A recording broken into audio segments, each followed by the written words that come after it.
Olá a todos, sejam muito bem-vindos, muito bem-vindas ao Outliers InfoMoney. Me chamo Clara Sodré, sou analista de fundos aqui na XP e nesse podcast trazemos os principais gestores do mercado para te explicar os produtos, oportunidades, o que está acontecendo no cenário. Lembrando que você pode assistir os episódios do Outliers no YouTube ou ouvir nas principais plataformas de áudio. E nesta edição de número 161, seguimos na nossa série especial sobre cenário macro. Vamos conversar sobre os últimos acontecimentos do Brasil e do mundo e como aproveitar as oportunidades para navegar nos universos dos investimentos. Correto, Fabiano Sintra? Isso mesmo, Clara. Olá a todos, eu sou Fabiano Sintra, Head de Análise de Fundos da XP. E falando sobre os assuntos dessa última semana, uma semana animada, semana agitada, especialmente em torno da dívida pública nos Estados Unidos, uma discussão acalorada sobre as medidas de redução do déficit fiscal por lá. O novo pacote americano gerou um bate-boca público entre Donald Trump e Elon Musk. O mundo também está de olho nos desdobramentos das negociações entre China e Estados Unidos, que podem acontecer ainda essa semana. Também teremos nos próximos dias a divulgação dos índices do consumidor do mês de maio nos Estados Unidos. Então, vem aí mais e mais debates sobre inflação. Já em relação às taxações, o Trump dobrou as tarifas do aço, o que vai impactar, o que deve impactar as exportações brasileiras.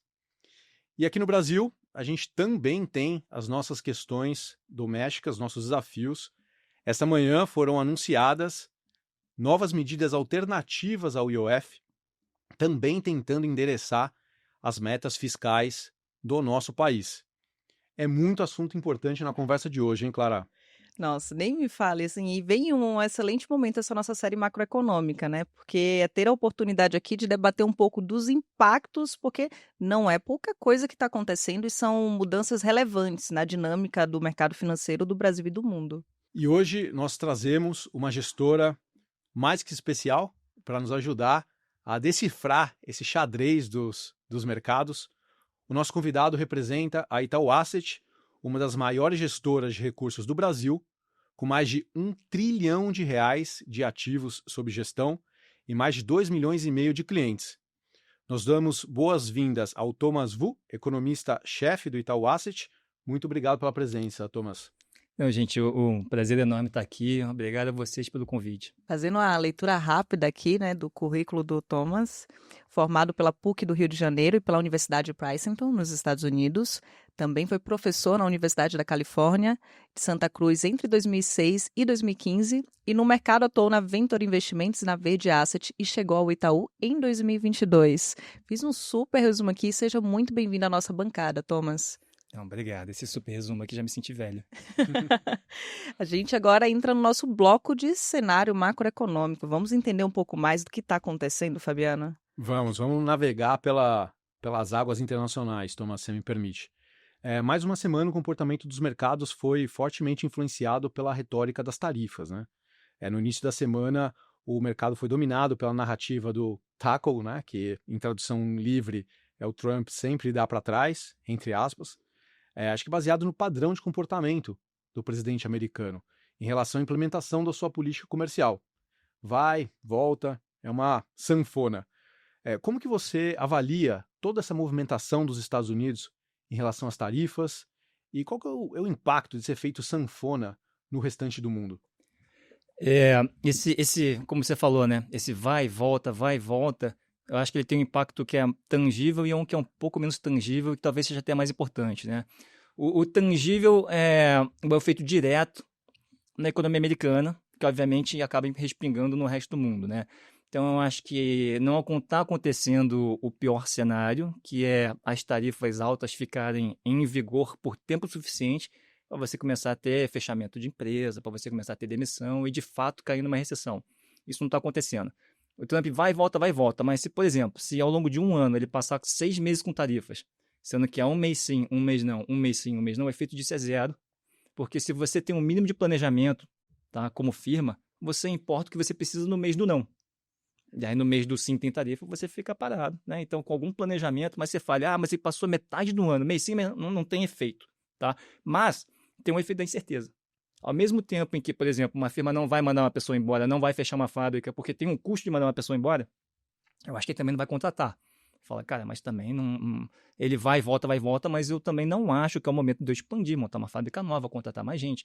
Então, de certa forma, isso é uma economia que desacelera, tá, para perto de zero. Talvez não entre em recessão, mas também não cresce a taxas, né, pujantes, né? Agora, esse é um efeito mais tangível.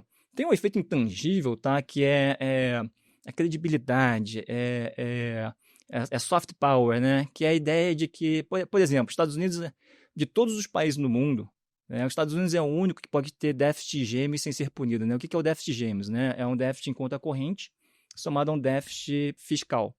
O déficit de conta corrente, por exemplo, o Brasil, quando a gente compra ou vende, né, algum produto no exterior ou algum ativo no exterior, as pessoas não aceitam um real em pagamento. A gente tem que pagar em dólar. E aí, se a gente tem um déficit, a gente tem que arrumar dólar. Tá? Aí, se o pessoal olha e fala assim, você só tem isso de reservas, e o teu déficit é esse, você não aguenta mais tanto tempo, o pessoal vai lá e ataca a tua moeda. Os Estados Unidos, o pessoal adora dólar. Né? Você fala assim, olha, pode te pagar em dólar? Quero. O resto do mundo quer dela, é uma moeda de reserva. Na verdade, as pessoas, de certa forma, tentam ter um superávit com os Estados Unidos para começar a acumular dólar. É a única forma que você tem de acumular dólar. E todo mundo tentando ter um superávit com os Estados Unidos, os Estados Unidos têm um déficit em conta corrente. Mas não é punido, ao contrário de outro país, como o Brasil, qualquer um outro país que tenha. Né? E aí o que acontece? O Trump tem essa mentalidade mais mercantilista de que, não, se eu tenho um déficit comercial, é porque estão me roubando. Não é verdade. Mas ele tem essa mentalidade. Ninguém acha o déficit comercial dos Estados Unidos, o déficit em conta corrente, um grande problema. Mas o Trump acha. E fala, e para consertar isso aqui, eu vou começar a distribuir tapa para todo mundo. Tarifa em você 50%. Ah, você me ligou? 0. Ah, não gostei dessa ligação. 50%. E aí quando ele começa a falar assim, eu não gosto de ter um superávit comercial, e ninguém se importa com esse superávit comercial, ele começa a botar aquela dúvida nas pessoas, será que eu deveria carregar tanto dólar assim? Porque olha para onde esse país está indo institucionalmente. Ele não está fazendo nada ilegal, botando uma tarifa de 50% em outro país. Ele não está rasgando nenhum contrato. Mas, com certeza, né, ele está estragando o relacionamento. E esse relacionamento, esse soft power que os Estados Unidos têm, é o que gera o conforto das pessoas de pensar, se eu tiver que escolher uma moeda no mundo para usar como reserva de valor, eu vou usar o dólar. Esse efeito intangível está custando aos Estados Unidos. Aí as pessoas falam, poxa, você tem um déficit de conta corrente de 4%, que nem eu não achava que era um big deal. Mas dada a bagunça que você está fazendo, eu não sei se eu quero te financiar tanto assim. Né? E aí você começa a ver prêmio de risco na curva de juros dos Estados Unidos, as pessoas começam a cobrar mais, né, para emprestar dinheiro dos Estados Unidos. Você acha que no final das contas tem um traço de questionamento de credibilidade no melhor pagador percebido do mundo? A gente viu que a Moody's, por exemplo, fez um downgrade, né, na nota dos Estados Unidos de AAA para AA1.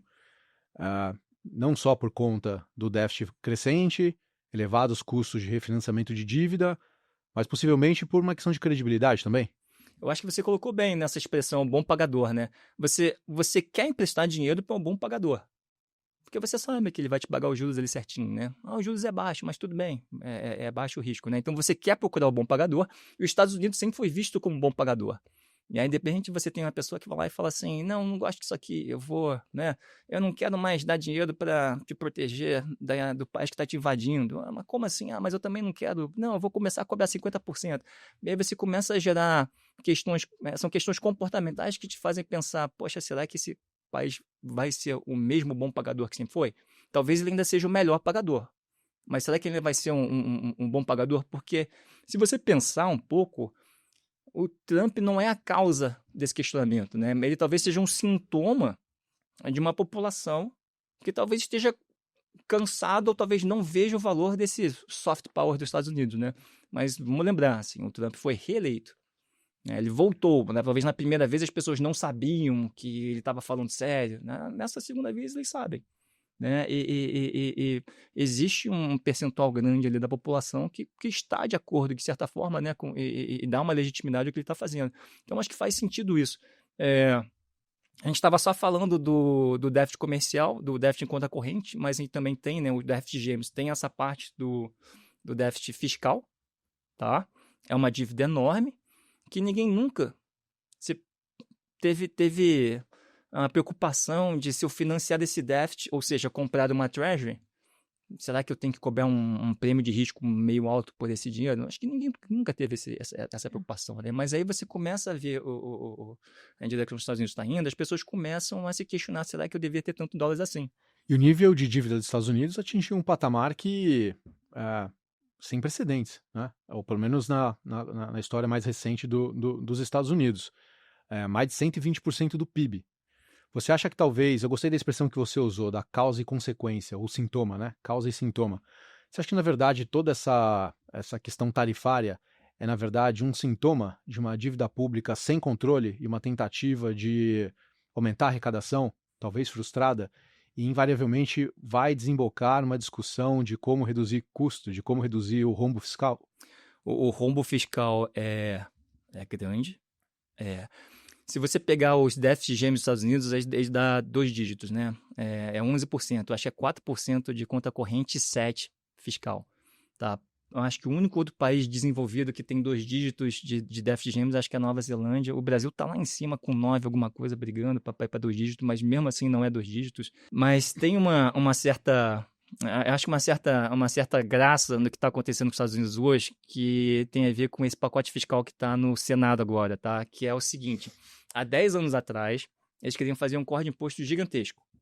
Existem alguns parâmetros que impedem, que restringem o tamanho desse corte de imposto. Então, um deles, eles fizeram temporário, o outro permanente, tá? Porque um dos parâmetros não pode ter um efeito permanente sobre a dívida. E aí falou assim, tá bom, então o corte de imposto de pessoa física vai ser temporário. O corte de pessoas jurídicas vai ser permanente. Fala assim, pô, mas não é mais importante você preservar as pessoas? Ele falou, sim, e é justamente por isso que esse é o temporário, porque daqui a 10 anos eu quero ver quem que vai deixar esse imposto voltar para cima. Com certeza, daqui a 10 anos a pessoa vai falar assim, poxa, quem seja o presidente, democrata ou republicano? Eu duvido a pessoa falar assim, olha, infelizmente ano que vem vocês vão voltar a pagar mais imposto, mas não é culpa minha. Isso aí já estava combinado. Né? E esse ano é 2025. Agora é o momento de chegar e falar assim, para o ano que vem, a gente quer manter o imposto baixo, então a gente tem que fazer um pacote fiscal para tornar permanente esses impostos que são temporários. O que ninguém nunca imaginava é que quando você chegasse em 2025, as pessoas iam estar questionando se os Estados Unidos é um tão bom pagador quanto antes. E aí as pessoas olham e falam assim, caramba, quer dizer que então, se você postergar isso para sempre, a sua dívida não é assim, ela é assim. Fala, cara, 10 anos atrás você não sabia disso? 10 anos atrás eu sabia, mas você era um excelente pagador. Agora que eu estou vendo esse gráfico de novo, eu estou ao mesmo tempo me questionando se você é um bom pagador. Né? Então é aquela situação.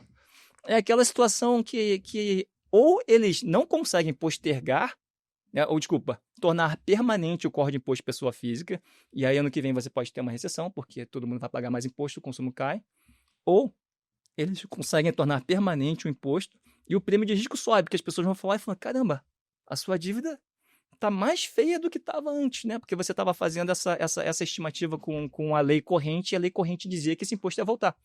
E todo esse cenário tem impactado diretamente na curva de juros americana. Só que a curva de juros americana é conhecida como a curva de juros mãe, né? Que a partir dela, o preço de vários países, ou da taxa de juros de vários países, acaba sendo impactado. Então, algo que a gente está acompanhando agora é esse aumento de juros lá começando a se espalhar, já se espalhou há um tempo, mas agora intensificando um pouco mais, e surgindo nas conversas, inclusive a preocupação com a taxa de juros lá no Japão, foi algo que a gente estava discutindo recentemente em um evento interno que a gente fez, que a taxa de juros lá do Japão começou a entrar nas conversas, justamente porque está sendo influenciada. Como é que você está enxergando tanto esse comportamento da taxa de juros americana, como toda essa revisão de fluxo global que está acontecendo nesse momento em relação aos investidores olhando para outros países, de olho em toda essa insegurança que a gente está trazendo aqui? Eu acho que o fluxo ele tem 2 pernas, né? Mas assim, a primeira é de onde ele está saindo, e as pessoas estão de fato discutindo isso. Eu acho que ainda é a moeda de reserva, talvez ainda seja por um tempo, mas ela não é uma moeda sem risco. A gente chamava da curva de juros mãe o ativo sem risco. Né? O ativo sem risco é esse, e aí você vai colocando risco em cima dele. Tá? Não é um ativo sem risco, é um ativo com risco baixo. E eu acho que uma das grandes dúvidas que eu tenho, tá, e que ainda não está respondido, é se essa mudança de paradigma dos Estados Unidos de um país sem risco para com pouco risco, ela é linear Tudo bem, então a gente só vai lá, bota um pouco mais de risco. Ou ela é não linear, ela é explosiva. Você fala, caramba, não existe ativo sem risco. Ainda não está claro qual vai ser a solução. Tá? Ainda não está claro porque eu acho que a outra perna é aonde você vai colocar esse dinheiro. Então, se você fala assim, estou um pouco mais confortável com dólar, você vai fazer o quê? Você vai botar em euro? Você vai botar em renminbi? Você vai botar em Bitcoin? Para onde vai? Eu acho que o pessoal ainda está, de certa forma, discutindo isso. Para onde vai? E à medida que as pessoas acabem tendo mais convicção, mais vai sair. Mas eu acho que ainda não resolveram essa segunda perna do problema. Para onde eu coloco se eu estou um pouco mais... Isso aqui já foi resolvido, estou mais desconfortável com os Estados Unidos. Mas para onde que eu vou? Né? E aí até o momento que as pessoas têm feito é alguma coisa do tipo... bota um pouquinho em tudo, mas... né? Essa guerra comercial, ela tem gente que sofre muito, ela tem gente que sofre um pouco menos, talvez até marginalmente se dê um pouco melhor. Tá? E aí esse pessoal tem recebendo proporcionalmente um pouco mais. E curiosamente, né, Brasil e América Latina tá nesse grupo que, olha, talvez eles se deem até um pouco bem. Então sai um pouquinho dos Estados Unidos, divide pro resto do mundo, com um percentual um pouquinho maior pra gente, né? Assim, isso é um baita de um faz diferença aqui dos nossos preços.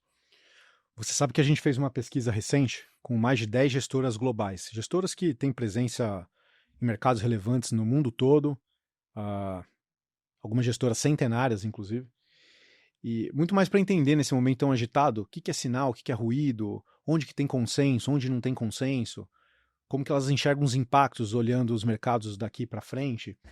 E tiveram 2 dados que chamaram muita atenção nessa pesquisa. E acho que tem sinal de consenso ali. O primeiro, que mais de 90% das gestoras reconhecem que deve ter uma desaceleração no mundo, mas sem recessão global. E o segundo, que mais de 2/3 das gestoras acreditam que vai existir sim um corte de juros nos Estados Unidos, uma redução de juros nos Estados Unidos e no mundo, mas num pace muito mais lento, vai demorar mais tempo, mas não vai implicar numa recessão nos Estados Unidos. Você compartilha desse consenso? A gente compartilha assim, né? Você comentou sobre o taco, né? Que é... Como é que é? Trump always chicken out, né? E eu acho que parte disso é que ele é sensível, por exemplo, ao S&P, né? Lá nos Estados Unidos é um país onde é uma economia de consumo, o consumo é a maior parte do PIB, e o consumo ele é sustentado pela riqueza das famílias, que grande parte, né, acho que uma família americana detém a casa, né, e tem algum dinheiro em bolsa, que é a sua conta de aposentadoria. Mais ou menos 60% das famílias têm, direto ou indiretamente, algum ativo financeiro de renda variável. Tá? E aí, quando ele vai lá e bota uma tarifa gigante em vários países do mundo, que é uma forma de falar para as firmas, olha só, eu estou machucando o teu lucro se você ficar lá. Então, se você não quer ter o seu lucro machucado, venha para cá. Só que quando ele machuca o lucro de várias empresas, todas essas empresas estão no S&P. E aí esse valor cai, e aí isso levaria a uma recessão, porque com a queda do S&P as famílias se sentem com menos riqueza e começam a apertar o cinto e falam, olha só, vamos postergar aquela viagem, vamos postergar esse carro novo que a gente ia comprar, tá meio incerto e eu acabei de receber aqui o extrato, perdemos um monte de dinheiro. E aí quando você percebe que o Trump é sensível a isso, a S&P cai 15% em poucos dias, ele foi lá e tirou as tarifas. Você diminui a probabilidade de uma recessão, né? Você diminui com certeza. Tá? A incerteza, ela continua pairando sobre a cabeça do setor real da economia, né? Então a gente acha que vai ter uma desaceleração, tá? Com essa desaceleração há espaço para algum corte de juros, mas enquanto o Trump continuar, né, backing out ou voltando atrás, essa recessão não acontece. Existe sempre aquele risco do erro, né? De você voltar atrás tarde demais. Se você blefar e você perceber, nossa, deveria ter, né? Levei longe demais e acaba tem esse risco, né, do acidente. É até um pouco da postura dele de negociador, né? De tentar negociar, só que ele está negociando em uma escala muito maior com outros países, com vários interesses no meio. Só que é até um interessante, algo que também surgiu na pesquisa, é que a gente perguntou sobre quais são as regiões com maior risco macroeconômico hoje. 73% dos respondentes colocou que Estados Unidos. E aí perguntamos também qual é a região que oferece maior oportunidade de alocação. E o primeiro lugar, Estados Unidos, 46%, e na sequência, emergentes ex-China, com 36%. E aí vem um ponto super interessante que a gente tem acompanhado, né? Por mais que tenha toda essa volatilidade em relação aos Estados Unidos, ainda existem algumas oportunidades. Você compartilha dessa visão de que tem oportunidade de alocação, mesmo com todo esse cenário turbulento? Era 43 nos Estados Unidos. 46 Estados 46. Unidos, 36 ex-China. Esse eu discordo um pouco. Eu diria América Latina, inclusive Brasil. Perfeito. Então você hoje enxerga mais aqui no Brasil em relação às oportunidades de alocação nesse atual momento? Toda vez que acontece algum sinal, você falou bem, né? O que é sinal, o que é ruído, né? Então, as tarifas, né? 50%. Esse 50% é ruído. Tá? O que é o sinal? O sinal é que os Estados Unidos não é mais um aliado confiável. Nem geopolítico, nem econômico. Você faz uma transação comercial com ele e, de repente, no dia seguinte, você pode ver 50% de tarifa. Você pode ver 145%. Isso não é confiável. Tá? Você pode comprar treasuries e um dia você faz alguma coisa que ele não concorda e ele vai lá e congela as suas treasuries. Isso não é confiável. Eu entendo a razão, que eu não estou discutindo se é certo ou errado, mas você tem que botar um prêmio para isso. Tá? E aí eu acho que do ponto de vista... Então, por exemplo, isso é um sinal. Né? Isso aqui é uma grande mudança. Outras mudanças e sinais acontecem. Né? IA, né? Inteligência artificial, o crescimento da Índia, energia verde. Né? Isso tudo é sinal. Se a gente vê um sinal limpo dos ruídos, a gente tem que pensar quem ganha e quem perde com isso. E toda vez que eu paro para pensar, o Brasil sempre tem um pezinho nos vencedores, em todos esses sinais. Nesse caso em particular, tá, da guerra comercial, o sinal Estados Unidos não é mais confiável. Eu acho que antigamente as pessoas olhavam commodities e falavam assim, até a palavra commodity é usada para isso. Isso aqui é commodity, quer dizer que tem um monte igual. Né? Então a pessoa fala assim, soja é commodity. Não adianta nada os Estados Unidos botar uma tarifa na China, a China vai comprar soja da gente. Aí a gente vai deixar de vender para alguém para vender para a China. Aí os Estados Unidos vai comprar dessa pessoa e no fim das contas dá a mesma coisa, porque soja é soja. Eu acho que isso deixa de ser verdade a partir do momento que você fala assim, o teu fornecedor importa. De quem você compra soja? Você compra soja de um cara que um dia ele pode falar assim, não, agora essa soja vai ter 50% de tarifa, ou ele vai falar assim, não, segura o navio com a soja porque você invadiu alguém.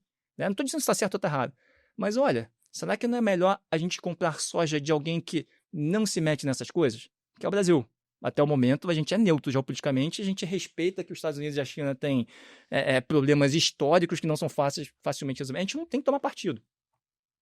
E aí eu acho que, do ponto de vista da Europa, fala assim, olha, soja é soja, mas compra do Brasil. Tá? O fornecedor importa, minério de ferro, compra do Brasil. Tá? Eu acho que o fornecedor importa e a América Latina, cobre, compra do Chile. Tá? E é nesse sentido que eu acho que a gente sai um pouco vencedor, tá? Nesse mundo onde o fornecedor importa.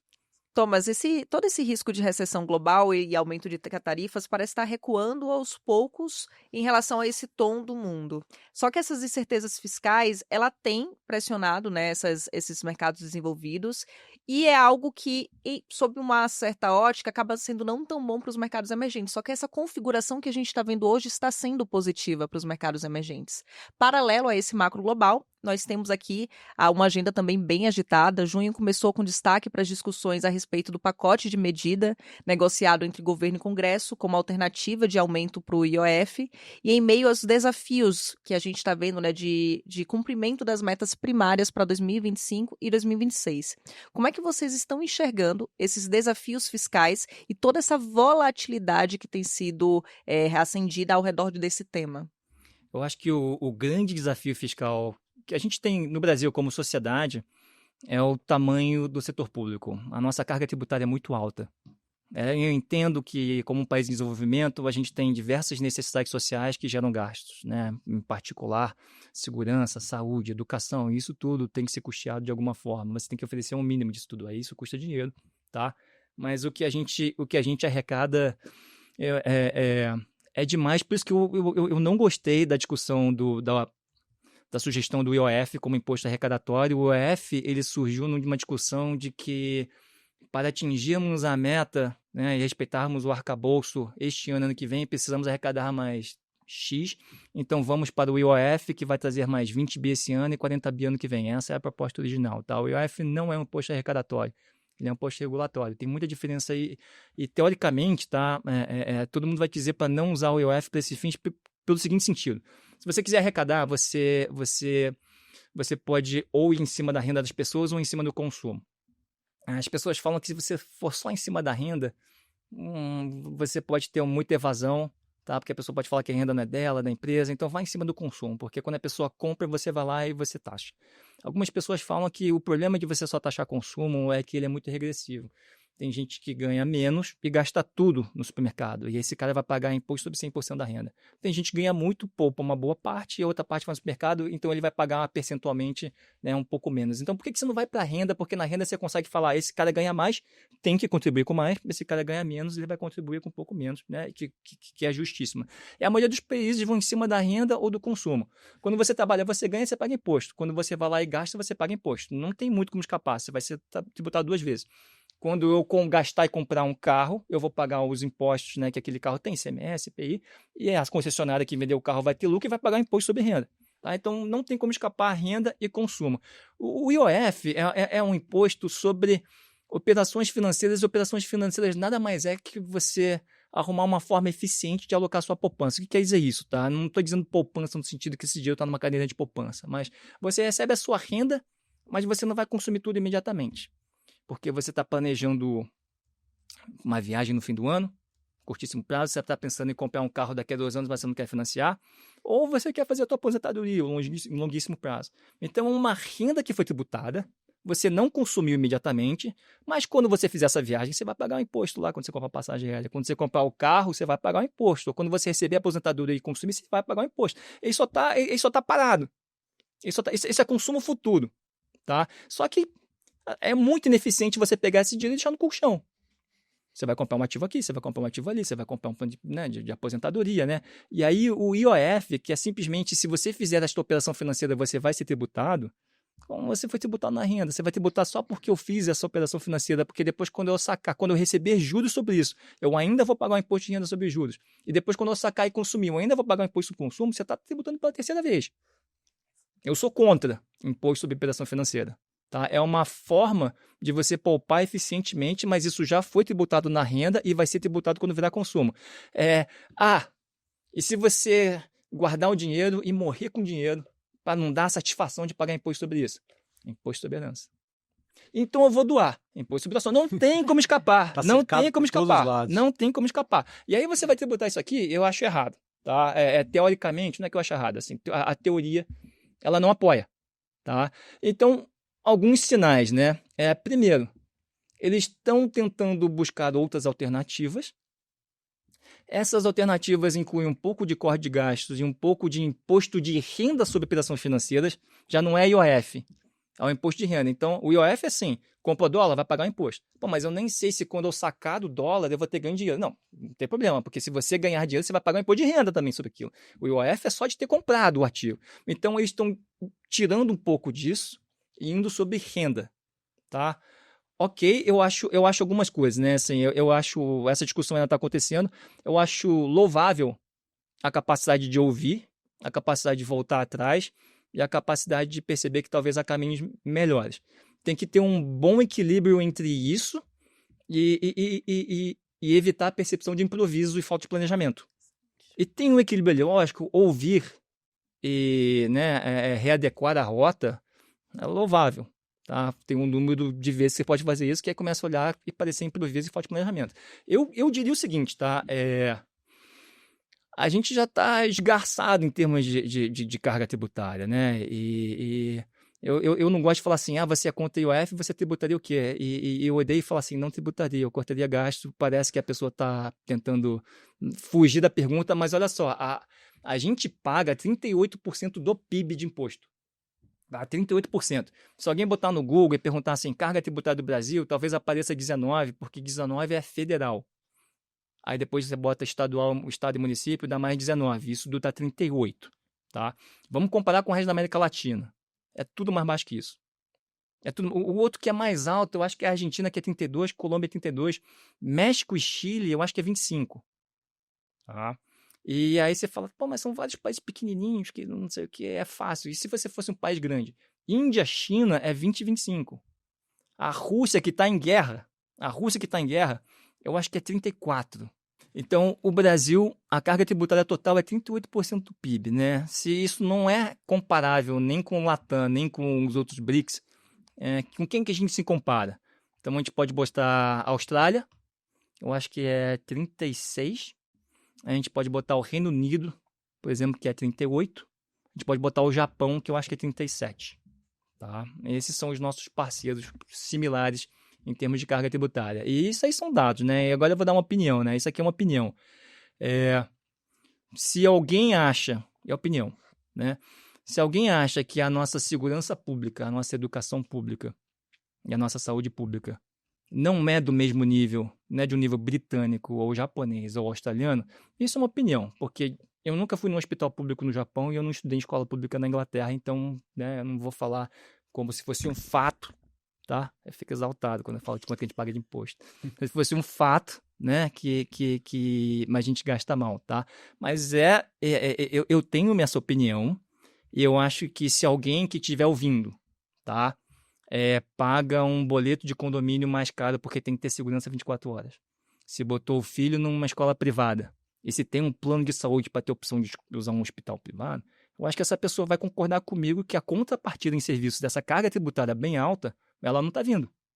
Opinião, tá? Mas é por isso que eu gosto de insistir. A gente tributa muito e gasta mal. E a discussão tem que ser gasto. Tá? E a gente não é contra gasto social. As pessoas olham e falam assim, pessoal aí que é contra, né, as famílias de renda baixa. Não, não é isso. Mas a gente gasta muito e já arrecada demais, sabe? A gente tem que fazer uma coisa sobre isso. Você sabe que a análise e a discussão, na minha percepção, ela é assimétrica, ela gravita muito mais em torno da arrecadação do que em torno da redução de custos e redução de gastos que a gente poderia ter. Todo o papo de IOF, agora as novas medidas, né? O fato é que o governo brasileiro ele vem sim implementando uma série de medidas com alto potencial inflacionário. A gente sabe que é um ano pré-eleição, os gastos estão a todo vapor, vários exemplos, né? Liberação de recursos de FGTS, o crédito consignado privado, ampliação da isenção de imposto de renda, ampliação do programa Minha Casa Minha Vida, inúmeras exonerações, gastos ministeriais, muitas outras linhas. O engraçado, Thomas, é que é totalmente na contramão da política monetária bem restritiva que a gente tem visto aqui no Brasil há um bom tempo. Tem uma grande dissonância da política fiscal e da política monetária. Até então, a gente viu o arrefecimento do dólar trazendo algum alívio para a curva de juros aqui no Brasil. Mas esse movimento ele vem sendo testado também, com esses acontecimentos recentes que a gente tem visto. Você falou muito lá de fora da questão da credibilidade do governo americano de anunciar e volta atrás. O fato é que aqui no Brasil a história não parece ser muito diferente. Anuncia o IOF, depois volta atrás. Por um lado, acho que tem o ponto positivo de dialogar, mas por outro também traz uma certa instabilidade. Também deve exigir mais prêmio na curva de juros. No final, como que vocês estão enxergando a trajetória dos juros no Brasil? Perante esse cenário inflacionário, perante essas notícias, perante essa cacofonia que existe no Brasil também?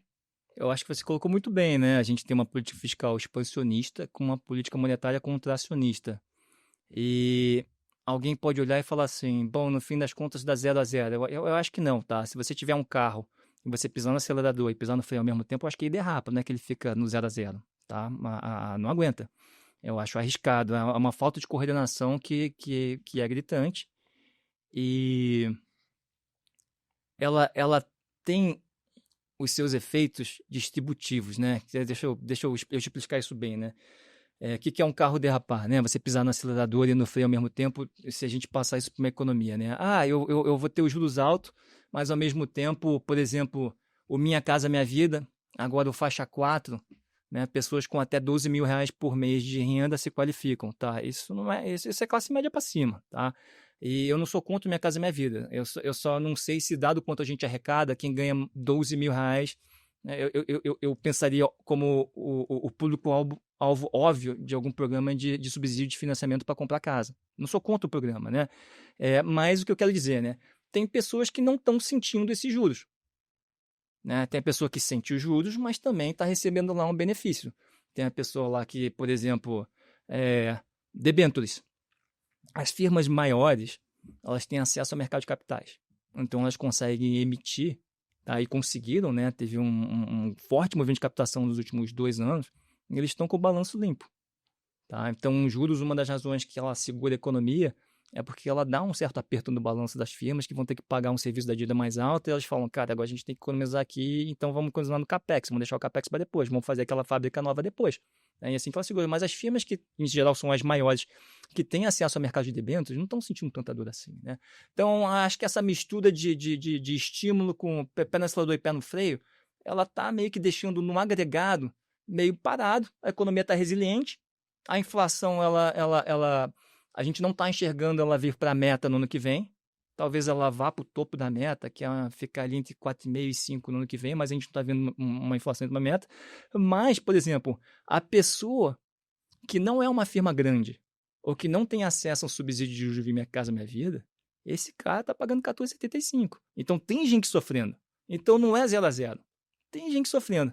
Que acho que, né, assim, se você vai trazer uma banda para cá e vai fazer um mega show, tá? E alguém te fala assim, olha só, o cachê desse cara é X, então a gente precisa cobrar tanto de ingresso. Aí fala, não, mas aqui tem um pessoal que vai pagar meia entrada. Opa, então quem não paga meia entrada vai ter que pagar um ingresso mais alto. Justo. Você é um estudante, paga meia entrada, beleza. Se você vai começando a aumentar o número de pessoas que pagam meia entrada, quem vai pagar o ingresso inteiro começa a pesar, tá? Então, é 0 a 0 no agregado, mas tem um efeito distributivo ruim, tá? Você falou de um tema sobre o custo para as empresas. Eu queria aproveitar esse tema e aprofundar nisso.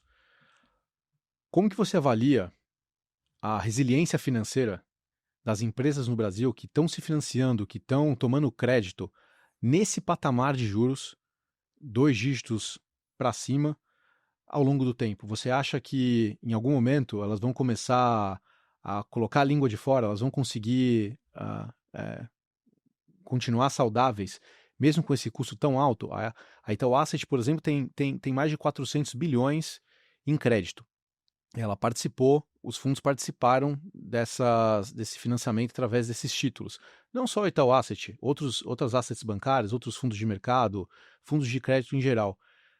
Você vê com preocupação, olhando adiante, mais tempo passando com as empresas nesse custo de financiamento tão alto? Olha, eu reparei que eu tô há, não sei, 40 minutos aqui reclamando, né? Então eu vou responder com um tom positivo, tá? Eu sou fã do brasileiro, eu sou fã do empreendedor brasileiro, né? A gente sempre pensa, a gente tem um certo complexo de vira-lata de que, mas o brasileiro não é muito bom, o brasileiro não é muito capacitado, o brasileiro não é muito competente, né? É balela, tá? Assim, o brasileiro é sensacional. Tanto que se você vê várias atividades da vida, elas dependem de uma combinação de talento e de capital. Alguém tem que fazer um investimento para que esse talento desponte, né? Tem coisas na vida que é mais talento do que capital, tá? Então, em geral, é serviço, né? Então, a gente tem muito economista, a gente tem muito médico, a gente tem muito arquiteto, tudo que depende de talento, né? Ainda estou aqui, Fernanda Montenegro, Fernanda Torres, né? Esportes, tá? A gente tudo que depende de talento, você vê que a gente desponta. Quando começa a pensar de capital, tá? Aí o que esbarra, né? Esbarra que se os juros é quase 15, o seu plano lá, do projeto, da brilhante ideia que você teve, olha só, você vai dobrar o lucro em 7 anos, porque senão esquece, é a Selic que ganha de você, tá? Então, e mesmo assim, algumas empresas se despontam. E não é só no setor de serviços onde depende mais de talento, né? Como vocês aqui, né? A XP é uma empresa de serviços financeiros, né? Mas ela depende mais de talento das pessoas do que né? Por exemplo, qual é o CAPEX que tem aqui, né? Aqui tem o estúdio, tem o computador de vocês, mas é talento isso aqui. Agora, por exemplo, vamos pegar a Agro. A Agro, você pega uma foto do Cerrado, 30 anos atrás, é chocante o que a gente fez. O Brasil só é bom de agro porque teve sorte, né? Não, a gente tira grão do Cerrado. Isso aqui é pesquisa e desenvolvimento. Tá? Então, mesmo assim, a gente é sensacional. Mas em indústria, né? Em indústria, olha só que impressionante, né? Tem esse mercado que está todo mundo brigando, que é o mercado eu acho que chama eVTOL. Eu não sei o nome exato, tá? Mas são veículos aéreos que decolam verticalmente, tá? Que é táxi aéreo. Que eu vou botar aqui de uma forma mais simples. Ou é drone de passageiro ou helicóptero elétrico. É isso. Tá todo mundo de olho nesse mercado. tá? Que você vai daqui até Guarulhos por R$200. Tá todo mundo de olho nesse mercado, né? Sério, aos tapas, sabe uma das empresas que estar mais bem posicionada, e todo mundo reconhece isso, essa empresa é a que está mais bem posicionada nesse mercado, inclusive já tem pedido, ela é brasileira. Brasileira. É a Embraer. Embraer. Ela é Embraer, com juros de 15%. Então, essas empresas eu acho sensacional, porque é quase como se fosse o seguinte, olha só, um de vocês tem uma ideia brilhante, um japonês, um americano e um europeu tem essa mesma ideia brilhante, tá? Agora, vamos para a corrida, quem botar isso em prática primeiro vai ser o vencedor. Só que antes de começar a corrida, alguém vai chegar assim, peraí, brasileiro, bota aqui uma caneleira de 5 quilos em cada perna. Você fala, pô, mas por quê? Fala, você é o juros de 15%. E a gente ainda ganha algumas corridas. Né? Então, assim, essa resiliência que você está falando, assim, de certa forma, é a capacidade brasileira que não para de me surpreender. Então, assim, essa é a versão positiva. A versão que me preocupa é o seguinte, né? Sim, quanto mais tempo não tivermos condições de cortar esse juros de forma sustentada, não é só chegar lá na canetada e cortar, tá? Mas de forma sustentada, vai chegar uma hora em que essa firma vai ter que se refinanciar, ela vai ter que rolar a dívida que ele tem, e ele vai rolar 15, ou 15 mais um prêmio. E aí ele vai começar a sentir dor, sim. Tá? Então a gente tem que gerar essas condições para o juros cair o mais cedo possível. Thomas, se a gente pudesse consolidar um pouco da sua visão para o Brasil, de uma maneira diretiva, o que você espera para a Selic, inflação, para o PIB e para o dólar, olhando para frente? Olhando para frente, né? Em particular, falando de 26. Isso. Falando de 26, né? Eu imagino um PIB resiliente, tá? Há 3 anos eu olho e falo assim, nossa, o nosso juros tinha ido para 3,75, depois caiu para perto de 10, mas nunca deixou de ser 2 dígitos e está voltando para quase 15. E se falasse para mim ano a ano, e ano que vem, esse juros vai bater. Ele não bate. Essa é a resiliência do brasileiro. Então eu imagino uma economia resiliente no que vem, além disso, toda essa parte fiscal que está entrando. Ela não permite um ciclo de corte de juros muito alto, muito significativo. Por quê? Tá? Porque essa inflação permanece resiliente, mas ela arrefece. Tá? Porque o campo está a favor, mas commodities caíram um pouco, a gente teve uma safra boa. Tá? E é uma inflação que ela fica ali mais ou menos perto do topo da banda, que é 4,5. Tá? 4,5, ela oscila lá entre 4 e 5. Tá? Eu acho que muita gente vai falar assim, com uma inflação ali entre 4 e 5, não tem espaço para cortar juros. Eu percebo na discussão, e aqui meu papel não é falar o que é certo e errado, mas eu percebo na discussão com vários outros economistas, várias outras partes da sociedade, que falam o seguinte, esse negócio de meta de 3 é coisa de economista. Não vai cortar juros porque a meta é 3. 4,5 de inflação tá bom pra caramba. Se você olhar os nossos últimos 10, 15 anos, 4,5 a gente já soltou foguete. Tá? E aí, cara, 4,5 de inflação sem recessão, poder cortar juros versus, tá? Deixa os juros mais altos, espera uma recessão, e deixem essa inflação para 3, que é a meta. Eu acho que a maior parte da sociedade, tá? Não estou dizendo aqui a minha opinião, mas a maior parte da sociedade vai falar assim, cara, 4,5, sem recessão, começa a cortar esses juros. Eu acho que é para isso que a gente vai. O dólar, ele continua, o real, eu acho que ele continua apreciando sob esse pano de fundo, em que as pessoas vão cada vez mais ficando desconfortáveis com o risco americano e tirando um pouco e não sabem onde botar e acabam colocando um pouquinho mais no Brasil. Perfeito. Tá? Enfim, eu acho que é o que a gente faz de melhor, né? A gente vai sobrevivendo, um dia após o outro. Excelente, Thomas. Falamos aqui de mundo, Brasil, e agora neste bloco, neste terceiro e último bloco, a gente sai completamente do universo dos investimentos, sai do universo de gestão, e é um bloco que estamos chamando de para além da gestão, ou seja, conhecemos um pouco das suas visões sobre o cenário, agora é a hora de conhecer um pouco do Thomas. E aí, quando eu falo conhecer um pouco sobre você, a gente gosta de explorar o lado cultural. Um livro, um filme, um hobby, algo que você geralmente consome no seu dia a dia que acredita que vale a pena compartilhar aqui com a gente. Eu tô lendo muitos livros aqui que são chatos, que são sobre soft skills, né, ou habilidades emocionais, né, que se você perguntar para minha esposa, eu tenho desenvolvimento emocional de uma criança de 7 anos, então eu tô precisando, mas até em termos de carreira, né, do momento de carreira, que acho que muitas dessas coisas são importantes. Eu não vou citar nenhum deles. Agora, um que eu li muito bom, recentemente, eu indico, é Man's Search for Meaning. Eu acho que é O Homem e a Busca por Sentido, do Viktor Frankl. Ele é um livro que ele é um psiquiatra. Ele já era um psiquiatra quando ele foi para Auschwitz, né? E lá ele observou, como um psiquiatra, quais são as pessoas que tinham uma propensão maior de sobreviver. E ele disse que são pessoas que, de alguma forma, achavam que a vida tinha algum significado. Tá? E eu acho legal a forma como ele conectou, né? Essa ideia de instinto de sobrevivência, vontade de viver com um significado para a vida. Ter propósito. Muito bom. Propósito. E ele falou outra coisa interessante também, que o propósito tem que ser achado, não pode ser dado, né? Eu não posso chegar para você e falar assim, você tem esse propósito, você tem que achar o seu. Muito bom, compartilho dessa visão. Thomas, estamos chegando ao fim do nosso episódio, um episódio muito bom, muito esclarecedor. E a gente gostaria de agradecer aqui a sua participação. Não, gente, obrigado aí pelo convite, tá? Um prazer de novo, foi todo meu. Agradecer também a todo mundo da Itaú Asset, Carlos Salamonde, Stefano Catinella, Matheus Rachu, Faiga, que é uma outlier em gestão de crédito aqui no Brasil. Obrigado, Thomas, mais uma vez. E para quem acompanhou a nossa conversa, a gente deixa aqui o super recado. O Outliers fica disponível quinzenalmente no YouTube da XP, no YouTube do Infomoney e no agregador de podcast preferido. Além disso, temos cobertura em texto, então acessa lá infomoney.com.br e confira a aba Outliers. Até a próxima!